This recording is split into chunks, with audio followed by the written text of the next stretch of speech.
नमस्कार, लक्षवेधीमध्ये आपल्या सगळ्यांचं स्वागत। मी प्रसाद काथे। महाराष्ट्रामध्ये पायीवारीचं अनन्यसाधारण महत्त्व आहे। हा केवळ आणि केवळ उत्सव नाही, तर ही महाराष्ट्राची ओळख आहे आणि सामाजिक अभिसरणाबरोबरच राज्याचं अर्थकारण सुद्धा या एका गोष्टीशी बऱ्यापैकी निगडित आहे। हा विषय वरकरणी पाहता केवळ पश्चिम महाराष्ट्रातल्या सामाजिक, भौगोलिक, आर्थिक बाबींशी निगडित आहे असं वाटत असलं तरी आता तो केवळ आणि केवळ त्याच भागापुरता मर्यादित राहिलेला नाही। मात्र कोरोनाच्यामुळे पूर्ण अर्थचक्र गेल्या 2 वर्षात रखडलेलं असताना यंदाच्या वर्षी सुद्धा त्याचे साइड इफेक्ट पाहायला मिळतात। यंदाही पायीवारी न होणार याच भावनेतून विविध प्रकारच्या सूचना आणि निर्देश देण्यात आले आहेत। त्याचा विरोधही होतोय आणि त्याचमुळे पायीवारी ही संतांच्या पालख्या निघाल्यानंतर अनधिकृतपणे का होईना पण होईलच अशी भूमिकाही लावून धरली जाते। प्राप्त परिस्थितीमध्ये तुकोबारायांची पालखी प्रतिकात्मक रूपाने निघेल, ज्ञानोबारायांची पालखी सुद्धा प्रतिकात्मक रूपानेच निघेल आणि या पालख्या सरकारने दिलेल्या वाहनातून विठ्ठलाच्या चरणापर्यंत पोहोचतील। विठुरायाच्या दर्शनासाठी आसुसलेले वारकऱ्यांचे डोळे गेले 2 वर्ष पायीवारी करू शकलेले नाहीत।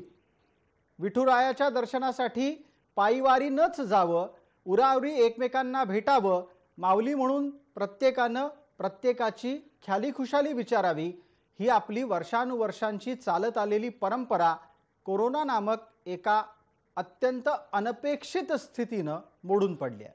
सरकारचं म्हणणं आहे की आत्ताच्या घडीला आरोग्यविषयक काळजी पाहता पायीवारी योग्य नाही, त्याला प्रतिवाद केला जातोय आणि याचमुळे पायीवारीच्या निमित्तानं कधी नव्हे तो असा अभूतपूर्व संघर्ष महाराष्ट्राला पाहायला मिळतो आहे।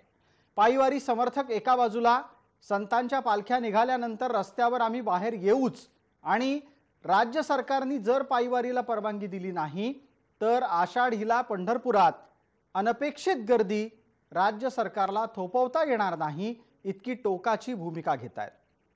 त्यांना राजकीय पक्ष म्हणून विरोधकांनी जरी समर्थन दिलेलं असलं तरी या वारकरी प्रतिनिधींचं स्वतःचं सुद्धा अस्तित्व आहे हे नाकारता येणार नाही आणि म्हणून आत्ताच्या घडीला चर्चेचा मुद्दा तोच, पायीवारी नाहीच।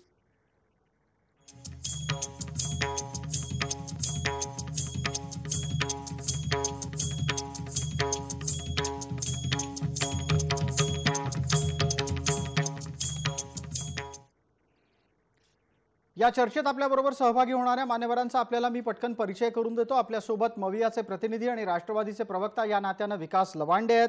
आपल्यासोबत भारतीय जनता पार्टीचे प्रतिनिधी प्रवक्ता या नात्याने भाऊ महाराज फुरसुंगीकर आहेत। स्वतः हभप ते आहेतच। आपल्यासोबत आणखीन एक हभप आणि पायीवारी समर्थक या नात्याने संतोष आढावणे आहेत आणि आरोग्य विश्लेषक म्हणून आपल्यासोबत अविनाश बाणाईत आहेत। या सर्व मान्यवरांचं आपण चर्चेमध्ये स्वागत करूयात। मला राजकीय चर्चा सुरू करण्यापूर्वी आत्ताच्या घडीची वैद्यकीय परिस्थिती आपल्या समोर ठेवायची आहे आणि त्या हेतूने मी सर्वप्रथम अविनाश बाणाईत यांना बोलतो करतो। बाणाईतजी, या आधी ज्या वेळेला पायीवारीची चर्चा झाली तेव्हा आपण ठामपणे पायीवारी शक्य आहे, कोरोनाचे नियम पाळून शक्य आहे इतकी स्पष्ट भूमिका घेतली होती। आत्ताच्या घडीला राज्य सरकार एका बाजूला वेगवान पद्धतीनं लसीकरणाच्या साठी तयारीला लागलंय, कृतीत ती गोष्ट उतरवतंय, पण दुसऱ्या बाजूला तिसऱ्या लाटेची भीती सुद्धा दाखवतंय आणि म्हणून पायीवारी नाकारतंय।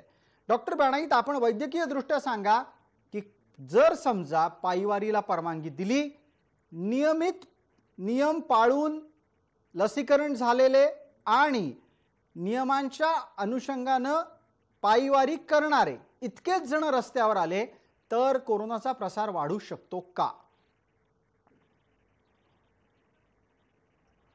मी माझ्या आधीच्या म्हणण्यावर अजूनही ठामपणे उत्तर हेच देऊ शकतो की पायीवारी ही पूर्णपणे शक्य आहे आणि आताच्या घडीला जे काही तिसरी लाट वगैरे म्हणवल्या जाती आहे याचा या वारीशी संबंध नाही। प्रत्येक शहरामध्ये प्रत्येक गावामध्ये ज्या पद्धतीने लोक आता बाहेर निघालेले आहे, पूर्णपणे त्यांचा अवेअरनेस झालेला आहे, त्यांना पूर्णपणे माहिती झालेली आहे की मास्क लावायचाच आहे, डिस्टन्सिंग ठेवायचंच आहे, कुठे हात वगैरे लागले तर हात धुवायचेच आहे. ह्या सगळ्या गोष्टींचं ज्याला आपण मी त्रिशूळ म्हटलेलं आहे, हे जर प्रत्येकाने वापरात आणलं तर वारी पूर्णपणे शक्य आहे.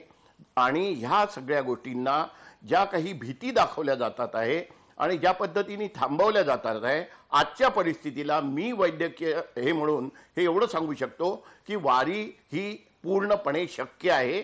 फक्त काही नियम पाळणं खूप आवश्यक आहे. अगदी आपण या गोष्टीबाबत वारंवार ठामपणे सांगता आहात की ज्यांना ज्यांना नियम पाळायचे आहेत ते नियम पाळून वारी करू शकतात. मला डॉक्टर बाणाईत आपल्या बरोबर संवादामध्ये एक आणखीन मुद्दा उपस्थित करायचा आहे, तो वैद्यकीय दृष्ट्या आपण स्पष्टपणे मांडावा. तो असा आहे, वारी जर पायी झाली तर महाराष्ट्रात पुन्हा कोरोनाचा प्रभाव वाढेल आणि ते आता आपल्याला परवडणार नाही.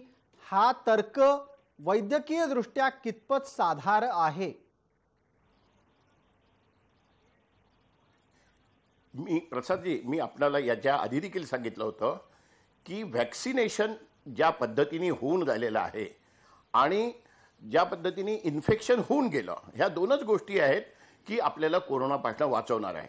इन्फेक्शन झालं तर इम्युनिटी ऑलरेडी डेव्हलप झालेली आहे, व्हॅक्सिनेशन झालं तर इम्युनिटी तयार केल्या गेली आहे. ह्या दोन्हीचे नंबर इतका जास्त वाढलेला आहे की आता फार जास्त घाबरायचं कारण राहिलेलं नाही. आणि त्याही पेक्षा महत्त्वाचा याच्या आधी मांडलेला मुद्दा की वारीमध्ये प्रत्येक येणाऱ्याला जर तुम्ही RT-PCR केला आणि तो निगेटिव्ह आहे आणि त्याला परमिशन दिली, त्याला अलाउ केलं, तर वारी ही 100% बिना कोरोना पसरता शक्य आहे. फक्त तुम्हाला आपण एकच आपली बघायचं भूमिका आहे, मांडलीत वारीमध्ये येणारे चर्चेच्या व्यक्ती सुरुवातीच्याच व्हॅक्सिनेटेड टप्प्यामध्ये. असतात. आपण या बाबतीत अधिकाधिक आणि स्पष्ट शास्त्रशुद्ध तंत्रशुद्ध सल्ला हा डॉक्टरांकडून घेतला. आता आपण चर्चेसाठी पुढे जातो आहोत. आपल्यासोबत विकास लवांडे आहेत. विकासजी, डॉक्टरांचं मत ऐकलंय, आता डॉक्टरांनी दिलेल्या सल्ल्याच्या पलीकडे जाऊन राजकीय भूमिका म्हणून वारीला रोखलं जातंय का? तुमच्या आवडीचे डॉक्टर इथे काहीतरी सांगत असतील, त्यांना खरं तर कोविड टास्क फोर्सचं प्रमुख करायला पाहिजे. ते बाणाईत डॉक्टर कोण आहेत, तुम्ही फार त्यांचं वर्णन चांगलं केलं की तंत्रशुद्ध अगदी अशा भाषेत तुम्ही काहीतरी सांगितलं. त्यांनी कुठलीही तंत्रशुद्ध भाषा आणि कुठलेही मेडिकल सायन्स काही सांगितलेलं नाही. विकास लवांडे, एक मिनिट, हे काही माझ्या आवडीचे डॉक्टर असण्याचा विषय नाही. मला वाटतं की आपण अशा प्रकारच्या वैद्यकीय क्षेत्रातल्या लोकांबद्दल बोलताना थोडं भान बाळगायला पाहिजे. त्या टास्क फोर्सच्या एखाद्या सदस्याला बोलवायचं होतं. अगदी तुम्ही आत्ता सांगा कोणाला बोलवायचंय, नाव द्या, नंबर द्या, आत्ता फोन लावतो. हा काय विषय असू शकतो की आम्ही आणलेले डॉक्टर हे वैद्यकीय दृष्ट्या प्रमाणित मानायचे नाहीत? तुम्ही त्यांचं जे काय म्हणणं ऐकलं, मी ऐकलं, ते जे काय सांगतात हे सामान्य माणसं कुणीही सांगू शकतात. त्यांचं म्हणणं जे काय ते डॉक्टर असल्यासारखं मला काही वाटलेलं नाही. तुम्ही त्यांचं म्हणणं स्वीकारू शकता, परंतु सरकारमध्ये एक आरोग्य यंत्रणा आहे, टास्क फोर्स तिथं नेमलेला आहे. केंद्रीय आरोग्य मंत्रालयाने काही नियम आणि आपल्याला काय म्हणणं आहे की टास्क फोर्सच म्हणणं ऐकायचं असं आपलं म्हणणं आहे का? आरोग्य खातं इथं स्वतंत्र आहे, तिथं काही एक डॉक्टर नाहीये. ठीक आहे, तुम्ही सांगा ना, आरोग्य खात्यातल्या कोणा माणसाचा सल्ला प्रमाण मानायचा? जर आरोग्य खात्यातल्या कोणा माणसाचा सल्ला प्रमाण मानायचा असेल तर राष्ट्रवादीचं कार्यालय उद्घाटन करताना तो सल्ला धुळकावला गेला. मुंबईमध्ये मेट्रोची चाचणी सुरू करताना हिरवा झेंडा दाखवताना सल्ला नाही पाळला गेला. भाजपचे प्रवक्ते आहेत, मला आधी सांगा. मी प्रश्न तंत्रशुद्धरित्या तुम्हाला विचारतोय. तंत्रशुद्ध विचारलं काय? तंत्रशुद्ध विचारलं काय? नाही विचारलं, बरोबर मुद्दा विचारलाय तुम्हाला. तुम्हाला जर समजा तुम्हाला आमच्या पॅनलवरच्या डॉक्टरची क्षमता आणि त्याच्या दिलेल्या वैद्यकीय सल्ल्याला आव्हान द्यायचं असेल तर मग हा प्रश्न उपस्थित राहणार. विकासजी, सल्ला मी मानत नाही. तुम्ही नका मानू, तुम्ही सल्ला मानू नका, तुम्ही सल्ला मानू नका. तुमच्यावर सल्ला मानण्याची लोकशाहीमध्ये कोणी जबाबदारी टाकलेली नाही, बळजबरी पण केलेली नाहीये. मुद्दा इथे काय आहे, तुम्हाला त्यांच्या वैद्यकीय क्षमतेविषयी प्रश्न उपस्थित करायची गरज काय? मला वाटतं 1 मिनिट थांबा. विकासजी, एकच मिनिट. आपल्यासोबत बाणाईजी आहेत. बाणाईजी, तुम्ही यांना उत्तर देऊ इच्छित आहात? नसेल तर आपण चर्चेला पुढे नेऊ. मला विकासजींना एकच विचारायचं आहे की मी दिलेल्या गोष्टीमध्ये कुठली गोष्ट सायंटिफिक किंवा मेडिकल फील्डली बरोबर नाही हे प्लीज टू द पॉइंट विकासजी आपण सांगावं की मी जे सांगितलं आहे त्याच्यात तर्कशुद्ध काय नाही. राज्याच्या मुख्यमंत्र्यांना द्या तसं प्रतिज्ञापत्र तुमच्या सैन्य राज्याच्या मुख्यमंत्र्यांना द्या. मी 100% द्यायला तयार आहे. मी 100% द्यायला तयार आहे. परंतु आपणच आधी ठरवून घेतलं. एक मिनिट विकासजी एक सेकंड मला डिबेट नाही करायची. मला एकत्र मी ऑन रेकॉर्ड आहे. मी कॅमेऱ्यावर आहे. आत्ताच्या आता चर्चा संपल्यानंतर तुम्ही केंद्र सरकारला राज्य सरकारला फक्त सांगायचं आहे गर्दी जी काय 25 लाख लोक वारकरी पंढरपूरला जमतात त्या 25 लाख वारकरी जरी पंढरपूरला आले तरी कोरोनाचा काही फैलाव होणार नाही, संसर्ग होणार नाही. विकासजी इथेच तर खरा घोळ आहे. विकासजी इथेच खरा घोळ आहे. 25 लाख लोक येणारच नाहीयेत. मूळ मुद्दा इथे काय आहे? आपल्यासोबत पायीवारीचे समर्थक आहेत त्यांच्याकडे जाऊ. एकदा विकासजी त्यांची भूमिका ऐकून घ्या. संतोष आढावणे आहेत. संतोषजी, 25 लाख लोकांना पंढरपुरात आणण्यासाठीचा आग्रह आहे की मोजक्या लोकांच्या मार्फत पायीवारीची परंपरा सुरू ठेवण्याचा आग्रह आहे? प्रसादजी, महत्वाचा मुद्दा असा आहे की वारी हा फक्त भगवत भक्तीचा आविष्कार नसून भक्ती आणि प्रेमाची अनुभूती देणारी एक सहज स्थिती आहे. आणि सगळ्यात महत्वाचा मुद्दा म्हणजे वारी परिवर्तनाच्या दिशेनं पडणारं विवेकी पाऊल आहे. मी पुन्हा एकदा सांगतो, परिवर्तनाच्या दिशेनं पडणारं विवेकी पाऊल. त्यामुळं वारकरी जो आहे तो विवेक प्रधान आहे. कोणत्या स्थितीमध्ये त्यांनी काय केलं पाहिजे आणि काय नाही केले पाहिजे याची त्याला पूर्ण जाणीव आहे. मागच्या चर्चेच्या वेळी आणि आतापर्यंत जे प्रस्ताव राज्य सरकारकडे पाठवण्यात आले त्या सगळ्या प्रस्तावामध्ये सगळ्या वारकऱ्यांच्या वतीनं एकच मागणी होती की सनदशीर मार्गाने 25 लाखांची अपेक्षा सुरुवातीच्या काळात वारकऱ्यांनी केलेली नव्हती. त्यामुळे विवेकजी हा मुद्दा समजून घ्या. वारकरी विवेकशील आहे. त्याला हे वाटत नाही की कोरोना संक्रमण गतीनं वाढावं, परंतु जर निर्बंध आणि नियमच लावायचे असतील तर काहींनी नियमाची पायमल्ली करावी आणि वारकऱ्यांनीच नियम पाळावे. अशा पद्धतीचं दुटप्पी धोरण जे काही दिसतंय त्याबद्दल थोडीशी शंका येते. आपण त्याचबरोबर विकास लवांडेंच्या याही मुद्द्यावर बोलतो व्हा. विकासरावांना चिंता या गोष्टीची आहे की 25 लाख वारकरी पंढरपुरात जमतील. मी तुम्हाला विचारलंही होतं, 25 लाख जणांना पंढरपुरात आणण्याचा तुमचा हट्ट आहे का? 25 लाख वारकऱ्यांना पंढरपुरात आणण्याचा हट्ट अजिबात नव्हता. मी नव्हता म्हणतोय. परंतु आताची परिस्थिती जर पाहिली तर आता सांगता येणार नाही की किती वारकरी पंढरपुरात येतील. कारण वारी हा वारकऱ्यांचा आचार धर्म आहे आणि तुम्ही वारकऱ्याला त्याच्या आचार धर्मापासून बाजूला अजिबात करू शकत नाही. तरीही त्यांनी तडजोड करण्याचा प्रयत्न केलेला आहे.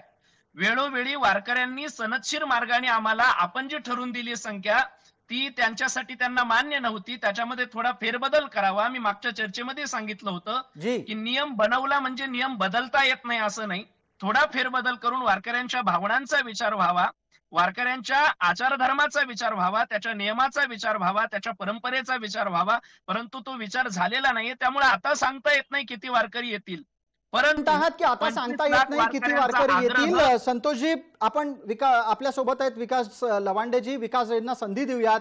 विकासजी, ही बदललेली परिस्थिती लक्षात येते आपल्याला? आपली त्या दृष्टीनं काही तयारी सुरू आहे का? सरकार म्हणून आपल्याकडून उत्तर अपेक्षित करतो. नाही, मला सलग बोलू देणार असाल तर मी बोलतो. बिलकुल. आता आपण पूर्ण बोला. आता आपल्याला ना मी थांबवेन ना इतर कोणी थांबवेन. आपण पूर्ण वेळ म्हणून मला डिस्टर्ब करताय. नाही, मी आपल्याला तेच सांगतो. आपण 90 सेकंद पूर्ण बोला. वारी आणि वारकरी हे तत्वज्ञान, हे मानवनिष्ठ अध्यात्म आहे, हे आपण लक्षात घ्या. वारकरी संप्रदाय हा हट्टाग्रही नसतो कधी. आणि आतापर्यंत इतिहासामध्ये कधीही वारकरी संप्रदायाने संघटना केलेल्या नव्हत्या. परंतु गेल्या काही वर्षांमध्ये भारतीय जनता पार्टीने, राष्ट्रीय स्वयंसेवक संघाने वारकऱ्यांच्या मध्ये आपली मनोवादी वृत्तीचे लोक काही घुसवलेले आहेत आणि ते सध्या त्याच्यामध्ये अस्वस्थ आहेत, चिडचिड करतायत किंवा सरकारला कुठेतरी टार्गेट करतायत. वारकऱ्यामधले 90-95% वारकरी हे शासनाच्या भूमिकेशी सहमत आहेत. या राज्यातल्या सर्व प्रमुख संस्थानं किंवा पालखी सोहळे आहेत यांच्याशी वारंवार सनदशीर सगळ्या चर्चा झालेल्या आहेत, सांगोपांग चर्चा झालेल्या आहेत आणि सर्व चर्चा व सांगोपांग होऊन राज्य सरकारने तसा निर्णय घेतलेला आहे. आरोग्य खात्याशी, प्रशासनाशी चर्चा करून संभाव्य धोके लक्षात घेऊन या संदर्भात निर्णय घेतलेला आहे. जर कोणी आता सत्याग्रहाऐवजी हट्टाग्रह करत असेल तर त्याला कोणाचा नाईलाज आहे. आणि या हट्टाग्रही मंडळींना माझी विनंती आहे, आपण ज्ञानोबा वारकरी तुकाराम आणि हट्टाग्रह हा मंत्र विषय आहे. मी पुराव्यानिशी तुम्हाला सिद्ध करून देतोय. वारकरी मी तुमच्यामध्ये बोललो संप्रदायाच्या नव्हतो. नाही, मी बोलायचा तुमच्यामध्ये विषय बोललो, तुम्ही खरं वारकरी दिसत संघटनांबद्दल नाहीये. बोललात. तुम्ही वारकऱ्यांचा आवाज जर दडपला जात असेल, वारकऱ्यांच्या भावना समजल्या जात, वारकऱ्यांनी एकत्र होऊ नये का? वारकऱ्यांनी एकत्र होऊ नये का? संघटनांचा विषय कुठून येतोय? वारकऱ्यांनी एकत्र होऊ नये का? तुम्ही मला वारकरी वाटत नाहीत. अरे ते कोण विकास वारकरी लवांडे, आहेत की नाही ते एक आमचं मिनिट, आम्ही एक मिनिट. ठरवू. ते मला काही तुम्हाला सिद्ध करून देण्याची विकास गरज लवंडे नाही. हे काय चाललंय तुमचं? मला एक कळत नाही. तुम्हाला अविनाश बाणाई डॉक्टर वाटत नाहीत, संतोष आढळणे वारकरी वाटत नाहीत. काही वेळानी तुम्ही म्हणाल प्रसाद काथे अँकर नाही म्हणून. कठोर बोलायचं नाही असा सिद्धांत आहे का? वेळ प्रसंगी त्यांनी कठोर झालं पाहिजे. माझं बोलणं पूर्ण ऐकून घ्या आधी. तुम्ही मध्ये बोलायची गरज नाही. विकासजी, सगळं बोलण्यासाठी तुम्ही उत्तर घेतलेलं नाही विवेकजी. चर्चेमध्ये आलात तर संयुक्त बोला. मनोवादी वृत्ती, वारकऱ्यांना काय करायचं काय नाही करायचं हे कळतं. सरकारच्या काय भूमिका 95% वारकरी सहमत आहे याचा अर्थ काय होतो? बंडा तात्यांनी, आदरणीय बंडा तात्यांनी आता एल्गार केलेला आहे. बंडा तात्या वारकरी नाहीत का? विकासजी आपलं उत्तर अपेक्षित करतो. आणि मध्ये बोलणार असेल तर मला बोलायचंच नाही. ठीक आहे, आता विकासजींना राग आलेला दिसतोय. संतोषजी आपण विनंती करूया. चर्चेची ही पद्धत आहे का? विकास लवांडे आपलं म्हणणं आता आणखीन 40 सेकंदामध्ये पूर्ण करतील. ठीक आहे, विकास लवांडे आपलं म्हणणं पूर्ण करा. आपण थोड्या वेळापूर्वी जेव्हा थांबला होतात त्यावेळेला आपलं म्हणणं असं होतं की वारकऱ्यांचं संघटन चुकलं, ते संघटन भाजपनी केलं ते चुकलं, वारकरी हट्टाग्रही नसतात. ही आपली 3 विधान आहेत. आता या पुढची विधानं 40 सेकंद. वारकऱ्यांच्या मध्ये 5% लोक हे भाजपने संघटित केलेले आहेत. ते त्यांना राजकीय हेतूने केलेले आहेत. म्हणून कुठल्याही राजकीय पक्षाने देशातल्या वारकरी आघाडी निर्माण केलेली नाही. जी भारतीय जनता पार्टीने वारकरी आघाडी म्हणून स्वतंत्र सेल काढलेला आहे, याच्यासाठीच काढलेला आहे की तो राजकीय हेतूने काढलेला आहे. त्यांना लोकांच्या जीविताची काळजी नाही. मानवनिष्ठ अध्यात्म ज्याला कळतो ते इथे कोरोना संसर्गामध्ये सरकारने घेतलेला निर्णय, सरकारच्या निर्णयाशी राजसत्तेशी संघर्ष करणार नाहीत. आज जर ज्ञानोबा तुकोबा असते तर त्यांनी सुद्धा राजसत्तेला सहकार्यच केलं असतं. कारण इथे सरकार जे काय ते लोककल्याणकारी आहे, लोकांच्या हिताचा निर्णय घेत आहे आणि राज्यातल्या 90-80% वारकऱ्यांनी त्याला पूर्ण सहमती दिलेली आहे. सरकारने एकतर्फी निर्णय घेतलेला नाही. ठीक आहे, आपली वेळेची मर्यादा आहे. आपण आता जे काही आरोप केलेत त्याच्यावर संतोष आढळणे यांनी आक्षेप मगाशी नोंदवला होता. आता त्या अनुषंगाने जे राजकीय मुद्दे आहेत त्यावर मी भारतीय जनता पार्टीच्या कडून आपल्यासोबत चर्चेत सहभागी झालेले हबप भाऊ महाराज फुरसुंगीकर यांना बोलतं करतो. भाऊ महाराज, तुम्ही वारकरी आहात हे मला ठाऊक आहे. विकासजींना मान्य होईल की नाही हा नंतरचा मुद्दा. पण आत्ताच्या घडीला वारकऱ्यांचं संघटन आणि वारकऱ्यांच्या संघटनाच्या माध्यमातून वारकऱ्यांच्या प्रश्नांची सोडवणूक करण्यासाठी झालेला प्रयत्न हा राजकीय हेतून प्रेरित आहे, हा आरोप राष्ट्रवादीकडून केला गेलेला आहे. रामकृष्ण हरी. रामकृष्ण हरी. आश्चर्य वाटतं की एखादा जर आपण विचार स्वातंत्र्य आहे म्हणतो आणि विचार स्वातंत्र्य असताना या ठिकाणी विकासजींनी काही मुद्दे मांडलेले आहेत. मान्य, आम्ही त्या मीटिंगला होतो. माननीय उपमुख्यमंत्री अजितदादांनी ज्या वेळेला मीटिंग बोलवली त्या मीटिंगला होतो. आम्ही आमचे त्या ठिकाणी मुद्दे मांडलेले होते, आमच्या मागण्या त्या ठिकाणी सांगितलेल्या होत्या. अजितदादांनी त्या सगळ्या त्यांचे जे काही सहकारी आहेत, विभागीय आयुक्त, कलेक्टर, कमिशनर, आयजी यांच्या सोबत चर्चा करून आम्हाला सांगा म्हटलं होतं. आम्ही आमचे प्रत्येक मुद्दे त्यांच्याकडे दिलेले आहेत. संघटनाचा विषय राहिला, संघटन हा विषय बाजूला ठेवा, पण वारकऱ्यांनी आपली मतच मांडायची नाहीत असा विकासजींचा आग्रह आहे की काय असं वाटायला लागलेलं आहे. मगाशी ते स्वतः म्हणतात दुराग्रही नाही. दुराग्रही नाही तर मग आमची भूमिका समजून घ्या की आम्ही जर या ठिकाणी 50 लोकांची मागणी करतोय आणि पूर्ण महाराष्ट्रातून 10 पालख्यांच्या वतीनं 5-5 माणसं आम्ही त्या ठिकाणी चालू द्या म्हणतोय, हा आमचा दुराग्रह आहे का? आम्हाला प्रश्न पडतो या ठिकाणी. असं कदापि होऊन देऊ नका. आम्ही शासनाचा आणि जनतेचा या दोघांचा आदर करून या ठिकाणी 5-5 जण म्हणतोय. 10-5-50 हा मुद्दा आमचा या ठिकाणी आहे. भाऊ महाराज, मग आताच्या घडीला 25 लाख लोकांची पंढरपुरात गर्दी होण्याची भीती सरकारला का वाटत असेल? या 2 शक्यता आहेत. एक, पहिली शक्यता अशी की जर समजा राज्य सरकार एक विकासजी एकच मिनिट संधी देतो. मी भाऊ महाराजांना एक प्रश्न विचारून आपल्याचकडे येतोय. राज्य सरकारला तुम्ही दिलेला शब्द पाळणार नाही अशी भीती वाटू शकते, किंवा तुम्ही 50 लोकांची परवानगी मागून 200 लोक आणू शकता अशीही चिंता वाटू शकते. दिलेला शब्द वारकरी पाळतील यावर आपण ठाम आहात का? जर समजा पायी वारीला परवानगी नियमात बसून द्यायची असेल तर? हो, नक्कीच. वारकरी हा दिलेल्या वचनाला जागणारा आहे. आणि दुसरी गोष्ट विकासजी, आजपर्यंत 25 लाखाची यात्रा पंढरपूरमध्ये कधीही भरलेली नाही. 10-12 लाखाच्या वर यात्रा कधीही झालेली नाहीये. आपण गैरसमज करून घेऊ नका, कारण आपण अभ्यास करून बोलता त्याचा मला आदर आहे. काय हे लक्षात घ्या. ठीक आहे. विकास लवांडेंचं काही उत्तर आणि निरीक्षण या संदर्भात आहे का? आपण त्यांचं म्हणणं ऐकणार आहोत. विकास लवांडेजी बोला, वेळेची आज मर्यादा आहे प्रत्येकाला. मानवतेवर आणि समतेवर आधारलेला वारकरी संप्रदाय इथे महाराष्ट्र हा वारकऱ्यांच्या संतांच्या विचाराने चाललेला आहे. हा पुरोगामी महाराष्ट्र आहे. पुरोगामी महाराष्ट्रामध्ये काही लोक अजून प्रतिगामी विचाराचे आहेत. हे अजून प्रक्रिया सुरू आहे. प्रतिगामी लोक हळूहळू पुरोगामी विचाराकडे येतील, कधीतरी वैज्ञानिक दृष्टिकोन ठेवतील. कोणता विचार प्रतिगामी वाटला आपल्याला? तुम्ही का डिस्टर्ब करताय मला? प्रसादजी, तुम्हाला मी बोलावं असं वाटत नाही सर, मी गप्पच बसावं का? नाही, अजिबात नाही. विकास लवांडे गप्प बसून कसं चालेल चर्चेमध्ये? तुम्हाला माझं बोलणं का टोचतं? नाही, टोचण्याचा काय, मी प्रश्न विचारला ना. तुम्ही म्हणाला वारकऱ्यांमध्ये प्रतिगामी लोक आहेत असं तुम्हाला सुचवायचंय का, असं मला विचारायचं होतं. 5% लोक मी तुम्हाला मगाशी सांगितलं, जो RSS मनुवादी वृत्तीची लोक तिथे घुसलेले आहेत, ते हिंदुत्ववादाचा तिथे प्रचार करतात, वारकरी संप्रदायाच्या व्यासपीठाचा गैरफायदा सातत्याने घेत आहेत. हे आमचं रोजचं निरीक्षण आहे.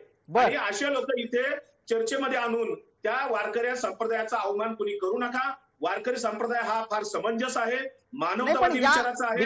आणि सरकारने याच्यामध्ये वारकऱ्यांची काळजी घेतलेली आहे. आज देहूमध्ये आपण पाहिलं असेल, पालखी प्रस्थानला किती गर्दी जमलेली होती. तुमचा कॅमेरा जरा जय महाराष्ट्राचा तिकडे दाखवा जरा. इथे तिकडे काय दाखवायला सांगताय तुम्ही? आता पहा, ते दिसतायत दृश्य. हवं असेल तर फुल फ्रेम करून दाखवतो तुम्हाला. तुम्ही बोलताय ना, ती गर्दी आता स्क्रीनवर दिसतेच आहे. वेगळं काही दाखवण्याची गरज नाही. ही गर्दी जर पालखी प्रस्थानला असेल तर पायी वारीची परवानगी दिल्यानंतर किती गर्दी जमणार आहे याचा कोणी अंदाज देऊ शकतं का? अच्छा, म्हणजे आज पालखी प्रस्थानाला जी गर्दी होती ती तुमच्या दृष्टीनं योग्य नव्हती, यापेक्षा कमी गर्दी असायला हवी होती.